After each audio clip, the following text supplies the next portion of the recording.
All right. So these are the three secrets to selling your home for the most money possible that, frankly, buyers don't want you to know about. And you'll understand why in a bit. So, this is a story about two properties that are very similar. They're in the same neighborhood, listed at the exact same price, and yet one sold for significantly under the asking price, and the other sold for significantly more. This video is going to answer how and why this is possible. So, regardless of whether you sell your home now or sometime in the future, if you stick with me, by the end of this video, you'll be ahead of 99% of all other homeowners who are thinking about selling their home. And I know that's a bold claim. You're also going to learn a number of things that most licensed realtors don't know or aren't practicing or aware of. These strategies didn't come from just being in real estate for a long time. They come from studying what actually works. And I think you'll see the information distilled in a way that you may not have understood before.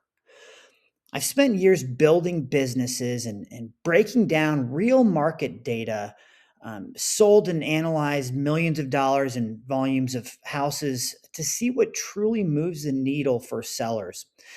When you apply the right pricing, positioning, and strategies, the results follow. And on average, our clients end up seeing about 4% more than they originally planned. The goal is to help you make smart decisions that ultimately lead to better outcomes. So it's like John and Nancy from Edina. This is them on a hiking trip they took down in Tulum, Mexico, shortly after we closed on their house. Their kids had moved out and they wanted something a bit smaller. So we listed their home at 400,000, ended up selling it for 423. Or like Sammy, who I met in Blaine, after his home had sat unsold on the market with another agent for over 4 months. I put together a new strategy, listed his home for 575 and sold it for just over 575 in under just about a month. Or Greg and Liz from Andover, who here they are posing in front of their new home. Greg had been trying to sell his home on his own for a while, but he'd been getting frustrated, exhausted from the entire process, and it had been well over 2 months at this point. I came in, we listed it for 750, and accepted an offer about a week later at 746. So in this video, I'm going to show you exactly how I'm able to do this. So you're probably wondering why I made this video. And it's really simple. My goal is to give you a real behind the scenes look into how I'm able to get my clients these types of results and why so many homes not just fail to sell, but they sell for significantly under the asking price. You owe me nothing. But when you're ready, my goal is to one day earn the opportunity to interview for the job of selling your home. Just a brief background on me. I'm a husband and father. I live here in Blaine with my family. I was a collegiate boxer, a firefighter, and entrepreneur. I focus on helping sellers, specifically uh, difficult cases, houses that have sat on the market and haven't been able to sell, downsizers, move up buyers, and relocation, people hoping to relocate.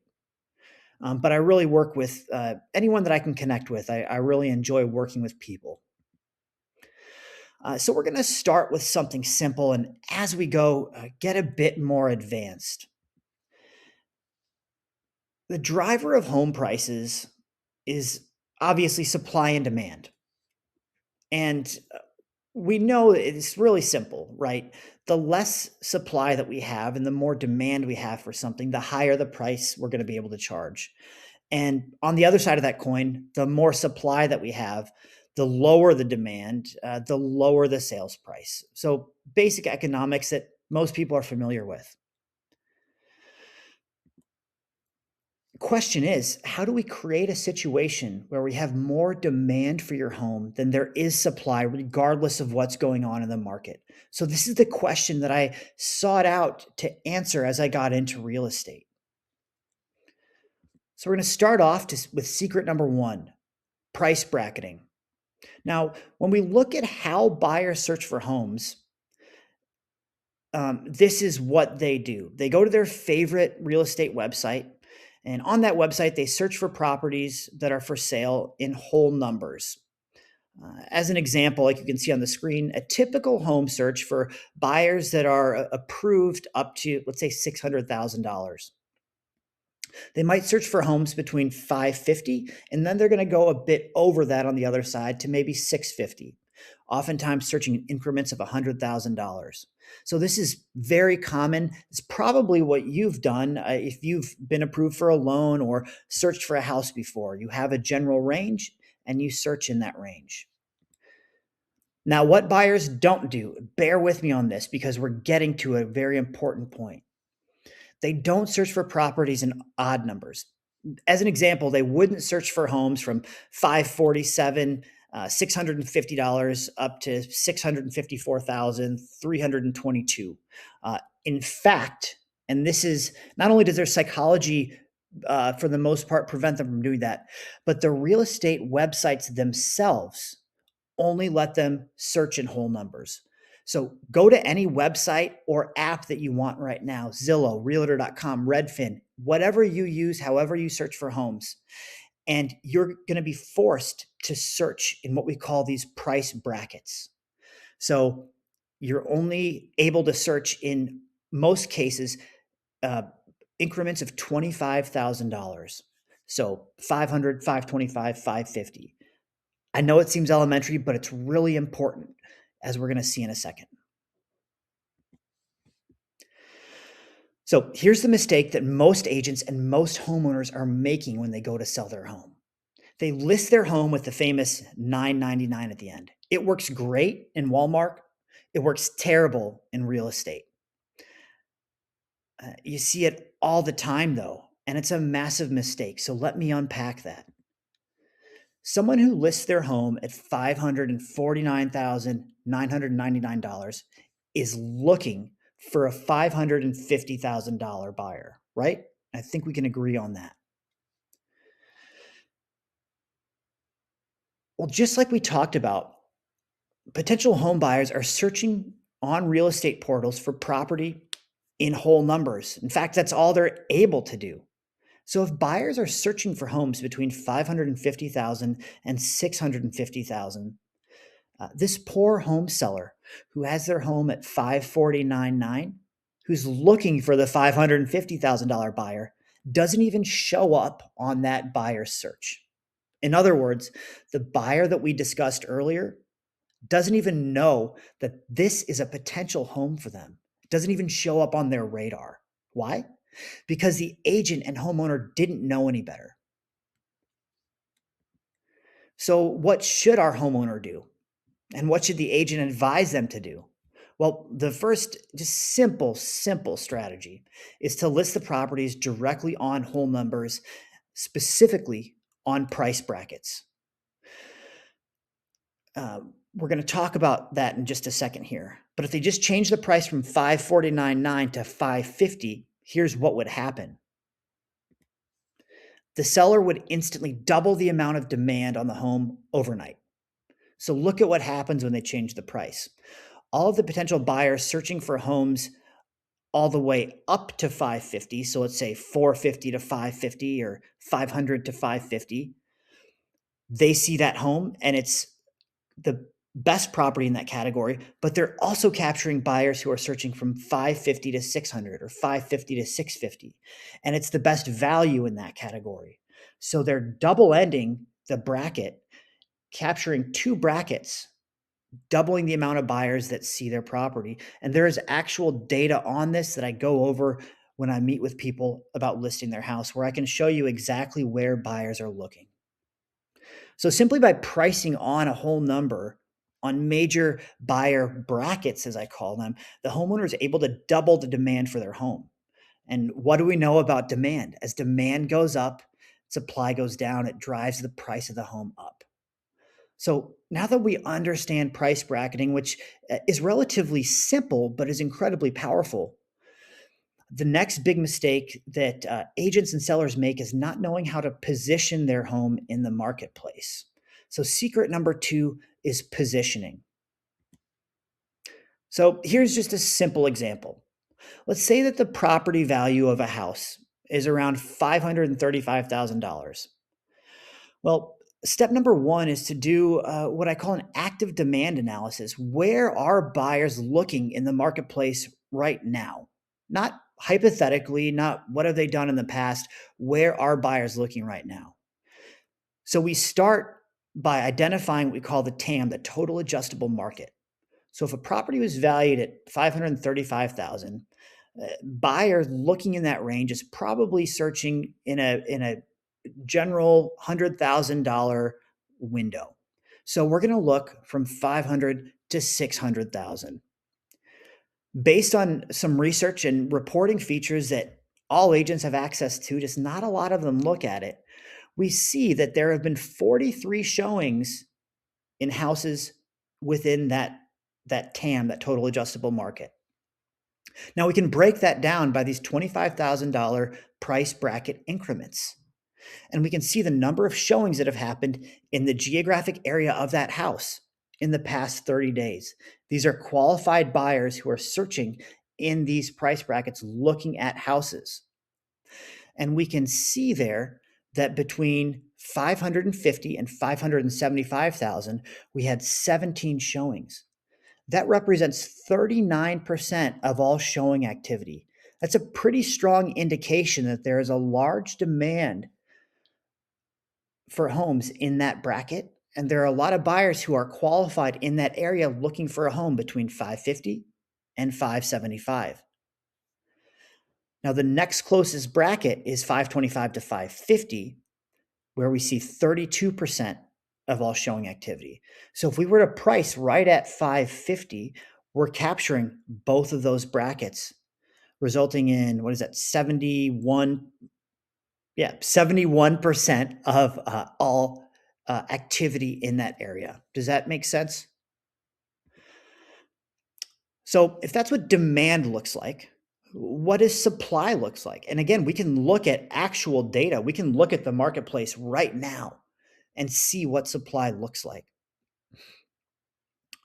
So we're going to go in that same total adjustable market, 500 to 600,000, and look at the supply, the number of comparable homes in that geographic area where buyers are looking and what they're looking for, what the competition is going to be for your house.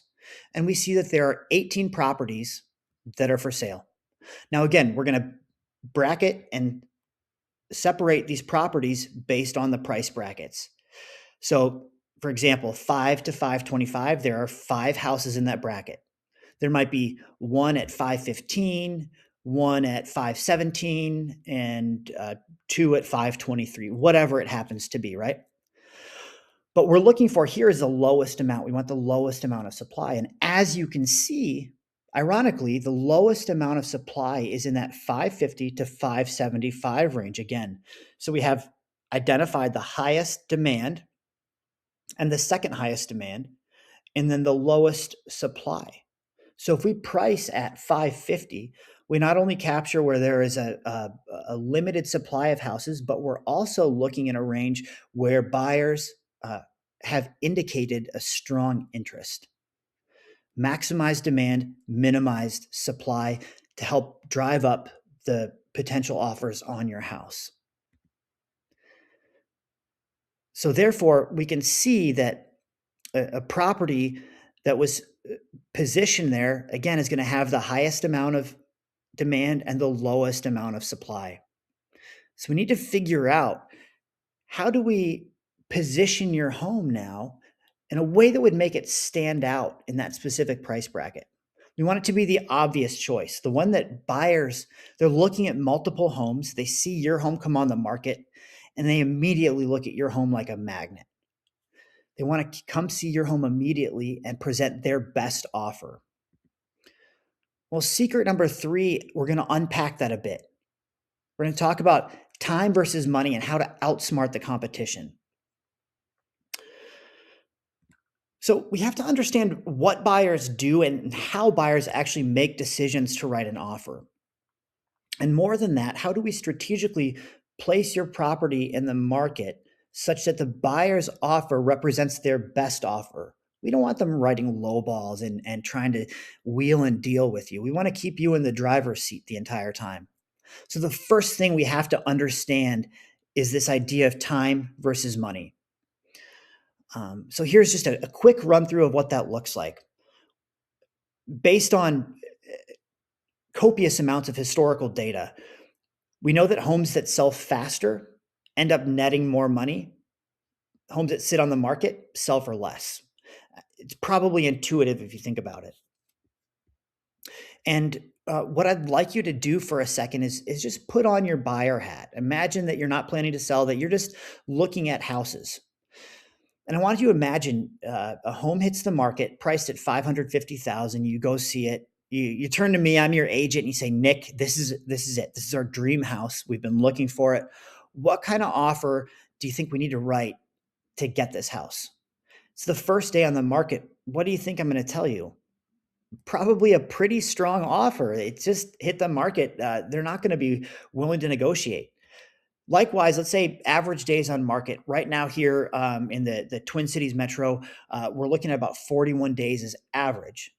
Now, let's pretend that we go see that same house, 550,000. Now it's been on the market though for 45, 60 days. So over average. We go see the house. You say, "Nick, this is it. This is the house that we want. What kind of offer do you think we have to write to get this house?" I'm going to tell you in that case, we can start quite a bit lower and negotiate our way up. Hopefully, get the house for you for quite a bit less. This is just how psychology and how buyers work, and realistically, what's going to happen in the market. So we need to look at the available homes and position your home so that it becomes the obvious choice. And when it hits the market, buyers are going to it, and we're going to make them compete with each other to get the best offer that we can on your house and keep you in a position of power throughout the entire transaction. So, I'm going to take you through this kind of quickly. I know we've been on this slide for a while, but I want you to imagine two houses positioned next to each other. One has more features and benefits or more value to you than the other one. Maybe it has more square footage. Maybe it has some nicer updates or new paint, new flooring, or a brand new washer and dryer, whatever it happens to be. It has more features and benefits. Let's imagine that that one with more features and benefits has a higher price as well. You'd consider making an offer. It's not unrealistic. Now, let's imagine that these two houses, one with more features and benefits, but now they're the same price. Well, you're going to be pretty motivated to make an offer on that house that you like that has more for the same price. And you probably don't need me to walk you through this one, but a house with more features and benefits that costs less than the other house is a no-brainer. Hey, let's get that one. Let's go fast. Now, same process, but this time we have two houses that are pretty much equal. No huge differences between the two. Maybe they were built in a similar year, similar finishes, similar square footage, similar size garage, yard, all of that. Now, if one of them is a higher price, you're not even going to want to put an offer in. If they're the same price, yeah, we consider it. Let's see which one we can get, which one we maybe there's some intangibles there. But if they're one of them is at a lower price but has the same features and benefits, we're going to go for that one. And finally, here, a house that has less features and benefits. If it's at a higher price, not even going to consider it. If it's at the same price but less features and benefits, not going to consider that either. The only way we're going to consider it is if it has a lower price tag than the other one. All right. So when I meet with folks and we're talking about putting their home on the market, uh, we go through an active competition analysis right before we list their house to determine exactly what price to hit the market at so that we can position your home on a price bracket in a way that makes it the obvious choice so that you don't have to sit around wondering why your house isn't selling, so that you can go find the house that you really want. And so that number three, and most importantly, you can get the most amount of money possible for your house when you sell it. The longer it sits, the less you're going to get for your house. Even if you start high and work your way down, data shows that that strategy does not work anymore. So we're going to analyze your strongest competition. What other homes are for sale in your neighborhood or in the school district that you're in? What are buyers looking for in that area? They're going to consider your house, and what other houses are they going to look at? And we're going to look at those compared to your house. We're going to see, do they have more features, more benefits, more square footage? Does it have less?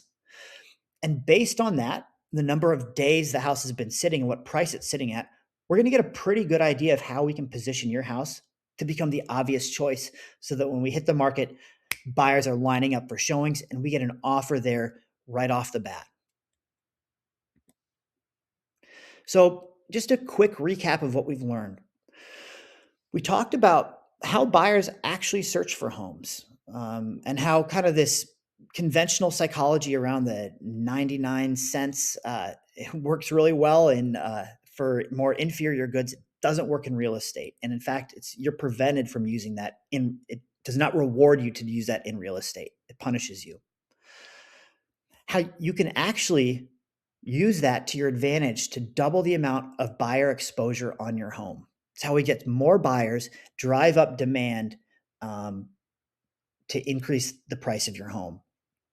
Then we talked about how to position your home within those brackets so that regardless of market conditions, you always have more buyer demand for your home than you do competition from other houses. This will drive up the price of your home.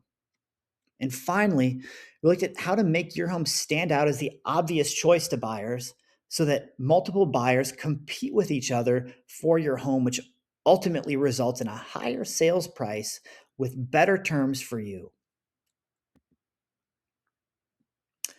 So, this has just been a look into how I work with my clients so that one, we can maximize the sales price that they walk away with.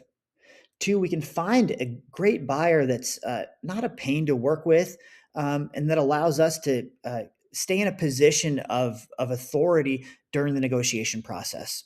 And three, to minimize the amount of stress that you're incurring during this entire process. Again, my goal transparently is that I just love the opportunity to meet with you and to interview for the job. I want you to get the best person to represent you. And I am convinced, based on my work ethic and strategies, that you would miss out if we don't interview. So, what's next? I've already told you this, but candidly, my goal is just that when you're ready to explore selling, whether that's a year from now or 3 weeks, I just love the opportunity to meet with you and to interview for the job. I'm never about high pressure sales. I'm about helping you find the right fit to get your home sold for the most money. And I'm confident that I'm able to help you do that. When we sit down, we go through a detailed pricing strategy to maximize the sales price, a customized marketing plan that really speaks to your client avatar, and a detailed breakdown of the actual market data that's happening right now in your area. And finally, we put together a step by step action plan based on your wants, needs, and your timeline to help us get the job done. If you have any questions or you'd like to sit down for a conversation or you just want to chat, feel free to reach out. I love working with people. Um, and I try to be available when I'm not hanging out with my family. Uh, you can call, email, text, whatever you want to do. This is my cell phone on screen. Hope you have a great day. We'll catch you later.